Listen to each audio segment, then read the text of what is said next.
ಸಂತ್ರಸ್ತೆಯೊಬ್ಬರ kidnap ಕೇಸ್ನಲ್ಲಿ ಜೈಲು ಸೇರಿದ್ದಂತಹ ರೇವಣ್ಣ ಇವತ್ತು ಜೈಲಿನಿಂದ ಬಿಡುಗಡೆಯಾಗ್ತಾ ಇದ್ದಾರೆ.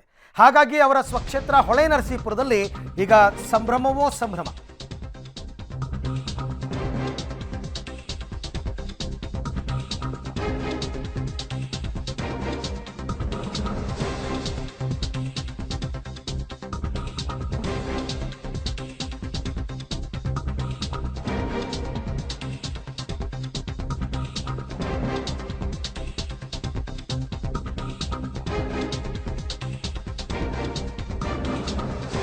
ಕಿಡ್ನಾಪ್ ಕೇಸ್ನಲ್ಲಿ ರೇವಣ್ಣಗೆ ಷರತ್ತುಬದ್ಧ ಜಾಮೀನು. ರೇವಣ್ಣಗೆ ಜಾಮೀನು ಸಿಗುತ್ತಾ ಇದ್ದಂತೆ ಅಭಿಮಾನಿಗಳಲ್ಲಿ ಸಂಭ್ರಮ ಜೋರಾಗಿದೆ. ಅದರಲ್ಲೂ ಹೊಳೆನರಸೀಪುರದಲ್ಲಂತೂ ಖುಷಿಯೋ ಖುಷಿ ಜನರಿಗೆ. ರೇವಣ್ಣ ಆಗಮನದಿಂದ ಕಾರ್ಯಕರ್ತರಲ್ಲಿ ಹುಮ್ಮಸ್ಸು. ವೃತ್ತದಲ್ಲಿ ಹಾಲಿನ ಅಭಿಷೇಕವನ್ನು ಮಾಡಿ ಕಳಂಕವನ್ನು ತೊಡಿತೀವಿ. ಈ ಕ್ಷೇತ್ರಕ್ಕೆ ಅವರು ಮಾಡಿರ್ತಕ್ಕಂಥ ಸಾಧನೆ, ಅವರು ಮಾಡಿರ್ತಕ್ಕಂಥ ಕೆಲಸವನ್ನು ನಾವ್ಯಾರೂ ಮರೆಯಲ್ಲ ಅಂತ ರೇವಣ್ಣ ಅಭಿಮಾನಿಗಳು, JDS ಕಾರ್ಯಕರ್ತರು ಬಹಳ ಉತ್ಸಾಹದಿಂದ ಹುಮ್ಮಸ್ಸಿನಿಂದ ಇದ್ದಾರೆ. ರೇವಣ್ಣ ಹೊಳೆನರಸೀಪುರಕ್ಕೆ ಬಂದರೆ, ಅಂದರೆ ಇವತ್ತೇ ಬಂದರೆ ಅಥವಾ ನಾಳೆ ಬಂದರೆ, ಆ ಸಂದರ್ಭದಲ್ಲೂ ಕೂಡ ರೇವಣ್ಣ ಅವರಿಗೆ ದೊಡ್ಡ ಮಟ್ಟದ ಸನ್ಮಾನವನ್ನು ಮಾಡುವಂಥದ್ದು, ಅವರಿಗೆ ಸ್ವಾಗತವನ್ನು ಕೋರುವಂಥದ್ದು, ಇದೆಲ್ಲ ಕಾರ್ಯಕ್ರಮಗಳನ್ನು ಕೂಡ ಹಮ್ಮಿಕೊಂಡಿದ್ದಾರೆ. ನಾನು ಆಗಲೇ ಹೇಳ್ತಾ ಇದ್ದೆ, ರೇವಣ್ಣ ಸತತವಾಗಿ ಕಳೆದ 25 ವರ್ಷಗಳಿಂದ ಹೊಳೆನರಸೀಪುರದಲ್ಲಿ ಗೆದ್ದು ಬರ್ತಾ ಇದ್ದಾರೆ. ಹಾಗಾಗಿ ಅವರು ಸಚಿವರಾಗೂ ಕೆಲಸ ಮಾಡಿದ್ದಾರೆ. ಹಾಗಾಗಿ ಅವರಿಗೆ ಸಹಜವಾಗಿ ಅಭಿಮಾನಿಗಳು, ಕಾರ್ಯಕರ್ತರ ಪಡೆ ದೊಡ್ಡದಾಗಿದೆ.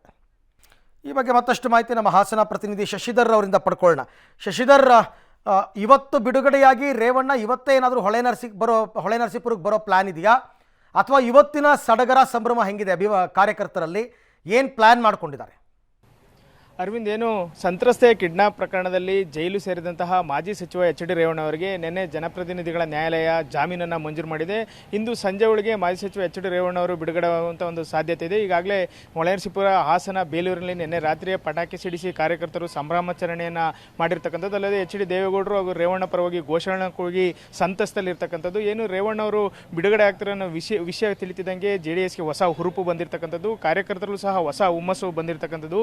ರೇವಣ್ಣ ಅವರು ಯಾವಾಗ ಜೈಲಿನಿಂದ ಹೊರಗೆ ಬರ್ತಾರೆ, ಮೊದಲು ಅವರ ತಂದೆ ಆದಂಥ HD ದೇವೇಗೌಡರು ಹಾಗೂ ಚೆನ್ನಮ್ಮನವರ ತಾಯಿಯವ್ರನ್ನ ಭೇಟಿ ಮಾಡಿ ಆ ನಂತರವಷ್ಟೇ ಹಾಸನ ಜಿಲ್ಲೆಗೆ ಬರ್ತಾರೆ. ಈಗಾಗಲೇ ಹಾಸನ ಜಿಲ್ಲೆಯ ಏನು ಬಾರ್ಡರ್ ಇದೆ, ಇರಿಸಾವೆ ಬಾರ್ಡರ್, ಅಲ್ಲಿಂದಲೇ ರೇವಣ್ಣ ಅವರಿಗೆ ದೊಡ್ಡ ಮಟ್ಟದ ಸ್ವಾಗತವನ್ನು ಕೋರಲಿಕ್ಕೆ ಈಗಾಗಲೇ ಕಾರ್ಯಕರ್ತರು ನಿರ್ಧರಿಸಿದರು. ಅಲ್ಲದೆ ಹಾಸನ, ಹೊಳೆನರಸೀಪುರದಲ್ಲೂ ಸಹ ದೊಡ್ಡ ಮಟ್ಟದಲ್ಲಿ ಸ್ವಾಗತವನ್ನು ಕೋರಿ ಪಟಾಕಿ ಸಿಡಿಸಿ ಸಂಭ್ರಮಾಚರಣೆ ಮೂಲಕ ತಮ್ಮ ನೆಚ್ಚಿನ ನಾಯಕನ ಆಗಮನಕ್ಕೆ ಈಗಾಗಲೇ ಅವರು ಕಾದುಕೊಳ್ತಿರ್ತಕ್ಕಂಥದ್ದು. ಏನು ರೇವಣ್ಣ ಬಂದದ ನಂತರ ಹಾಸನ ಜಿಲ್ಲೆಯ JDSನಲ್ಲಿ ಒಂದು ಮಡುಗಟ್ಟಿದಂತಹ ಆತಂಕ ಮನೆ ಮಾಡಿತ್ತು. ಇದೀಗ ಅವರು ಬಿಡುಗಡೆ ಆಗ್ತಾರಿಂದ ಕಾರ್ಯಕರ್ತರಿಗೆ ಮತ್ತೊಮ್ಮೆ ಹುಮ್ಮಸ್ಸು ಬಂದಿರತಕ್ಕಂಥದ್ದು, ಅಲ್ಲದೆ JDSಗೆ ಮರುಜೀವ ಬಂದಂತೆ ಕಾಣ್ತಾ ಇರತಕ್ಕಂಥದ್ದು. ಅರವಿಂದ್, ಇದರ ಜೊತೆಗೆ ಶಶಿಧರ್, ಈಗ ಇವತ್ತು ಬರದೇ ಇದ್ದರೂ ಕೂಡ ರೇವಣ್ಣ ನಾಳೆ ನಾಡಿದ್ದರಲ್ಲಾದರೂ ಅವರು ಸ್ವಕ್ಷೇತ್ರಕ್ಕೆ ಬರಲೇಬೇಕಾಗುತ್ತೆ.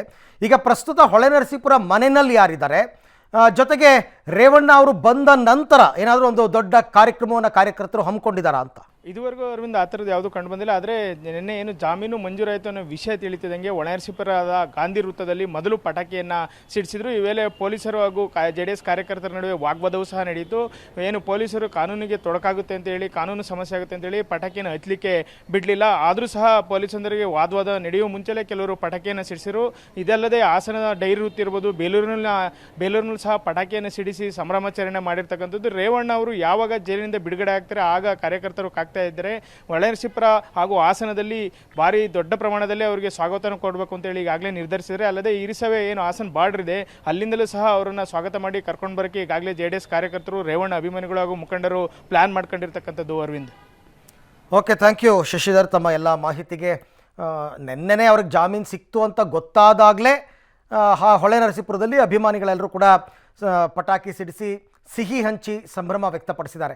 ಅಂಥದ್ರಲ್ಲಿ ಇನ್ನು ರೇವಣ್ಣ ಹೊಳೆನರಸೀಪುರಕ್ಕೆ ಬಂದಾಗ ಇನ್ನೆಷ್ಟರ ಮಟ್ಟಿಗೆ ಸ್ವಾಗತ ಕೋರಬಹುದು ಅಂತಕ್ಕಂಥ ನಿರೀಕ್ಷೆ ಇದ್ದೇ ಇರುತ್ತೆ. ಹಿರಿಸಾವೆ ಹಾಸನ ಬಾರ್ಡ್ರಿಂದನೇ ಮೆರವಣಿಗೆ ಮುಖಾಂತರ ರೇವಣ್ಣ ಅವ್ರನ್ನ ಹೊಳೆನರಸೀಪುರಕ್ಕೆ ಕರ್ಕೊಂಡು ಹೋಗ್ತಕ್ಕಂಥ ತಯಾರಿಗಳೆಲ್ಲ ಮಾಡ್ಕೋತಾ ಇದ್ದಾರೆ.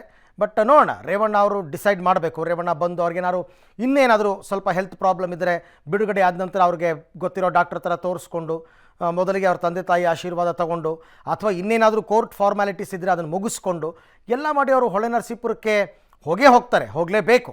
ಕೋರ್ಟ್ ಏನು ಹೊಳೆನರಸೀಪುರಕ್ಕೆ ಹೋಗಬಾರ್ದು ಅಂತ ಷರತ್ತೇನು ಹಾಕಿಲ್ಲ. ಹಾಗಾಗಿ ಅವರನ್ನು ಸ್ವಾಗತ ಮಾಡುವಂತಹ ಲೆಕ್ಕಾಚಾರವನ್ನು JDS ಕಾರ್ಯಕರ್ತರೆಲ್ಲರೂ ಕೂಡ ಇಟ್ಕೊಂಡಿದ್ದಾರೆ. ರೇವಣ್ಣ ಅವ್ರ ಜೊತೆಯಲ್ಲಿ ಬೇರೆ ಇನ್ಯಾರ್ಯಾರು ಬರ್ತಾರೆ ಅಂತಕ್ಕಂಥದ್ದು ಕೂಡ ನೋಡಬೇಕು. ಒಂದು ಒಂದು ಒಂದು ರೀತಿಯಲ್ಲಿ ಶಕ್ತಿ ಪ್ರದರ್ಶನ ಕೂಡ ಆಗಬೇಕಲ್ಲ, ರೇವಣ್ಣ ಅವರಿಗೆ ಬೆಂಬಲಿಗರು ಎಷ್ಟು ಸಂಖ್ಯೆ ಇದ್ದಾರೆ ಅಂತ ಅಂದ್ಬಿಟ್ಟು. ಹಾಗಾಗಿ ಆ ಕಾರ್ಯಕ್ರಮವನ್ನು ಪಕ್ಷದ ಕಾರ್ಯಕರ್ತರು ಹಮ್ಮಿಕೋತಾರೆ.